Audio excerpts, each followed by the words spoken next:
We're going to talk a little bit more about the equilibrium constant, capital K. This is a reaction from the textbook where colorless N2O4 dinitrogen tetroxide is converted into the brown colored gas nitrogen dioxide. So one molecule of N2O4 reacts to form two molecules of N2O4. The data given in table 13.1 from the textbook gives initial concentrations of both N2O4 and NO2. So we have 5 different experiments, and we have 5 different starting concentrations of both of our reaction components. So you can see in experiment 1, you start with just N2O4 and you have none of the product. In experiment 2, you start with none of the reactant and you have only product. And then in experiment 3, you start with more N2O4 and still 0 molar NO2. And then again in experiment 4, slightly different concentrations. And then experiment 5, you start with some of each. So what you'll notice, and this is related to the lab we did, is that with different initial concentrations, you achieve different equilibrium concentrations. But the equilibrium constant, when you plug those equilibrium concentrations into the equilibrium constant expression, you get, with an experimental error, you get the same value, 4.6 times 10 to the minus 3. And you notice there's no units there for the equilibrium constant because equilibrium constant has no units. Now this is just a graphical depiction of the same idea, and this just shows that when you begin in part A on the left, if you begin with only the reactant N2O4, that reactant concentration, that's the blue line, decreases a little bit over time until it reaches a constant value. And you can see the dashed line kind of right in the middle of that graph represents sort of the achievement of equilibrium.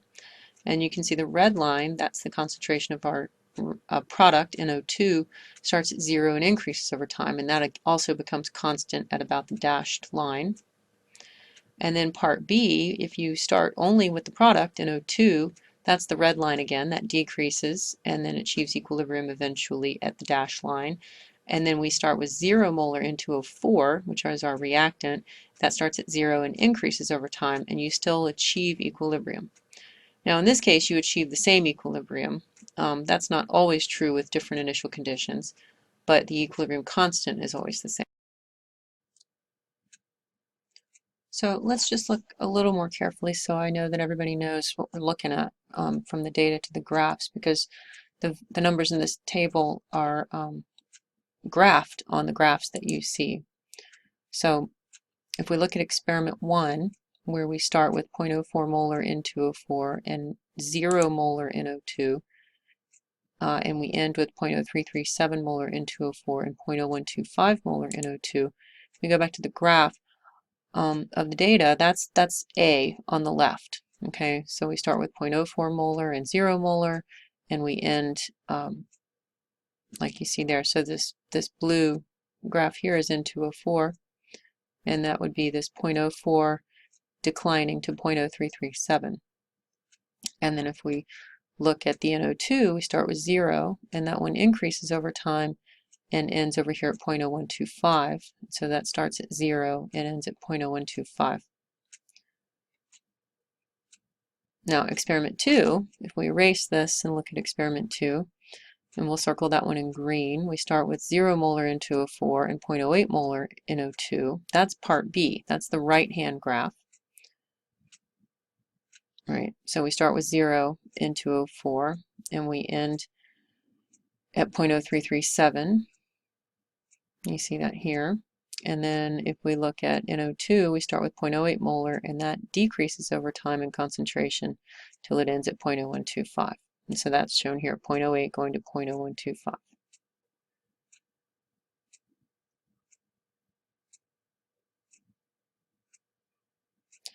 Experiment 3,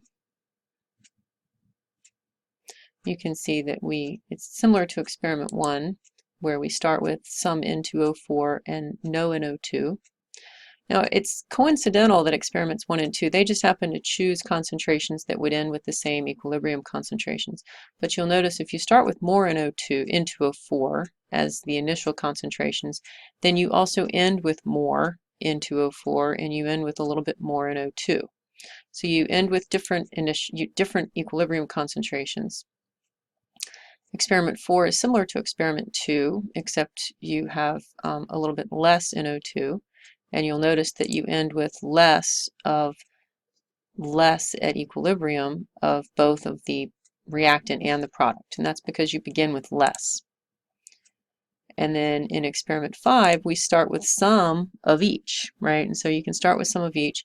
And what you'll notice here is that the experiment does proceed where you gain in N2O4 and you lose some NO2. So what that means is that the reaction proceeds to the left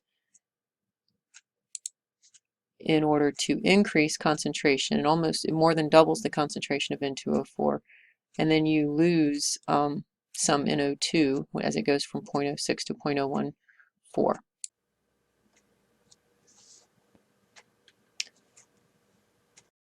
So let's just review the take-home messages from the data in this table. First of all, if you look at the red broken line, we have different initial conditions, right? Different initial concentrations of our reactant and our product. And if we look at the equilibrium concentration values that are given in columns 5 and 6 that I'm circling with the blue broken line, we have different equilibrium concentrations. And so that means the equilibrium positions are different. However, the most important part of this, I think, is this. The equilibrium constant values are identical when you plug them into the equilibrium constant expression. So a lot of people are under the impression that at equilibrium, you always have the same set of conditions, and that is not true. But the equilibrium constant is always the same. And so you have different starting concentrations that will give you different equilibrium concentrations, but it will give you the same equilibrium constant, assuming that you are at the same temperature. You'll notice that table 13.1 says concentration data at 25 degrees. If I change the temperature, that's almost the only thing I can do to change the equilibrium constant itself. That would change the equilibrium constant, but none of the other things that we typically do to disrupt an equilibrium, like changing concentration values, none of those things will change the value of K. Now, one other sort of important point is that equilibrium, the rate of the forward reaction equals the rate of the reverse reaction. And so that's what it's showing you here is reaction rate over time. And so the rate of the forward reaction is given by the blue line. And as N2O4 goes away, that rate of that forward reaction is going to decline over time because you're losing the reactant, you're forming more product.